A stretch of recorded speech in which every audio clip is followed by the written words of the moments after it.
Hi everyone, welcome back my YouTube channel. सबसे पहले मैं आप लोगों तक आज अपना वीकली टारगेट शेयर कर रही हूँ। सबसे पहले आज का टारगेट है मुझे हिस्ट्री में विदेशी कंपनी का आगमन और बंगाल के नवाब पढ़ना है, और पॉलिटी में राज्य की परिभाषा, निर्माणक तत्व और उसकी उत्पत्ति के जितने भी सिद्धांत हैं। ये तो हो गया आज का टारगेट। और दूसरे दिन का टारगेट है कि हिस्ट्री में मराठा साम्राज्य, पंजाब, अवध, मैसूर और 1857 की क्रांति, इतने टॉपिक का रिवीजन करना है। और पॉलिटी में हो गया संप्रभुता और बहुलवाद। ये जो भी टॉपिक मैं सिलेक्ट कर रही हूँ ये सिर्फ मेरा रिवीजन के लिए है, क्योंकि ऑलरेडी मेरा सारा नोट्स कंप्लीट है और मैं अपने नोट्स का रिवीजन कर रही हूँ।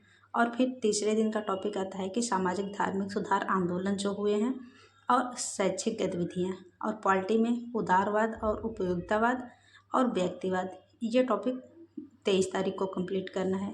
फिर इसके बाद 24 को आता है जिसमें कि ब्रिटिश कालीन आर्थिक गतिविधियाँ हो गया और संवैधानिक विकास, ये दो टॉपिक हिस्ट्री के हैं। और पॉलिटी में अराजकतावाद और फांसीवाद।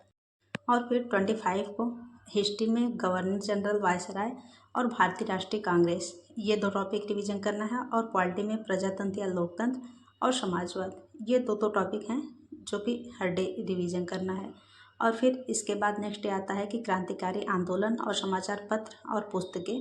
और फिर पॉलिटी में भारतीय राजनीतिक चिंतक, जिसमें कि टीजीटी के सिलेबस में जो हैं गांधी, कौटिल्य, मनु, अम्बेडकर, ये जो भी भारतीय राजनीतिक चिंतक हैं तो इन्हें रिवीजन करना है। तो ये रहा कुछ मेरा इस हफ्ते का प्लान, जो कि मैं अभी अपने यूपी टीजीटी के सिलेबस का रिवीजन का टारगेट बनाए हूँ, जो कि मुझे जुलाई मंथ तक कंप्लीट कर लेना है। तो इस हफ्ते मुझे इतने सारे टॉपिक कंप्लीट करना है। और इससे पहले मेरा प्राचीन इतिहास और मध्यकालीन इतिहास का रिवीजन हो गया है और पॉलिटी में पूरे संविधान का रिवीजन हो गया है।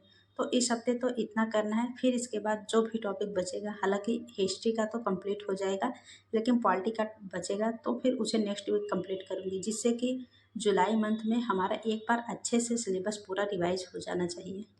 और आप लोग भी अगर पहले से ही टीजीटी का सिलेबस एक बार कंप्लीट कर लिए हैं तो उसे ऐसे ही रिवाइज करते रहिए। बाकी जब एलटी के मेन नोटिफिकेशन आएगा और उसमें देखना है कि सिलेबस में कुछ बदलाव होता है या नहीं, तो फिर उसके आधार पे अपना अगला स्टडी टारगेट बनाएंगे और आप लोगों तक ज़रूर शेयर करेंगे।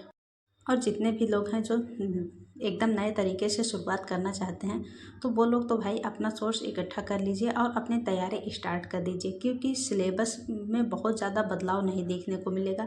हो सकता है कि थोड़ा बहुत इधर उधर का बदलाव हो, लेकिन सारी चीज़ें तो वही रहनी है। तो अपनी पढ़ाई को एकदम से स्टार्ट कर दीजिए, बहुत ज़्यादा सोचने की ज़रूरत नहीं है।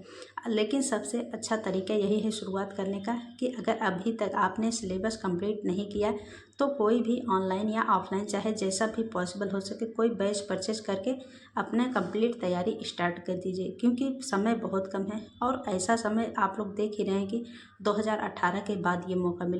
तो बस तैयारी स्टार्ट करने के लिए बहुत ज़्यादा सोचना नहीं है। अगर आपका बीए और बीएड कंप्लीट है तो आप तैयारी स्टार्ट कर दीजिए, क्योंकि इस वैकेंसी में ऐसा नहीं है कि हम 1-2 महीने में या फिर जब एग्ज़ाम की डेट आ जाएगी तब तैयारी करें, तो ऐसा बिल्कुल पॉसिबल नहीं है। अभी भी 3-4 महीने का समय हमारे पास है और इसमें अच्छी खासी तैयारी हम कर सकते हैं।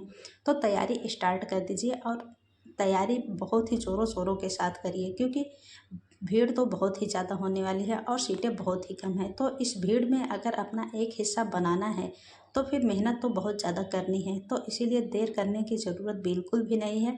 अपने सब्जेक्ट के सिलेबस से अपनी स्टडी स्टार्ट करिए, क्योंकि सब्जेक्ट पे एक अच्छी खासी कमांड होनी बहुत ही ज़्यादा ज़रूरी है। रही बात जीएस की, जीएस का उतना वेटेज नहीं रहने वाला है, लेकिन सब्जेक्ट का वेटेज बहुत ज़्यादा रहता है। तो फिर सब्जेक्ट अच्छे से तैयार करना बहुत ज़्यादा ज़रूरी है। तो बस हमें देर नहीं करना है, अपनी तैयारी में ऐसे ही लगे रहना है। और अगर पहले से ही टीजीटी की तैयारी कर रहे हैं तब तो अच्छा है, क्योंकि टीजीटी की तैयारी करने वाले लोगों का सिलेबस तो कंप्लीट ही है, बस उन्हें रिवीजन करना है।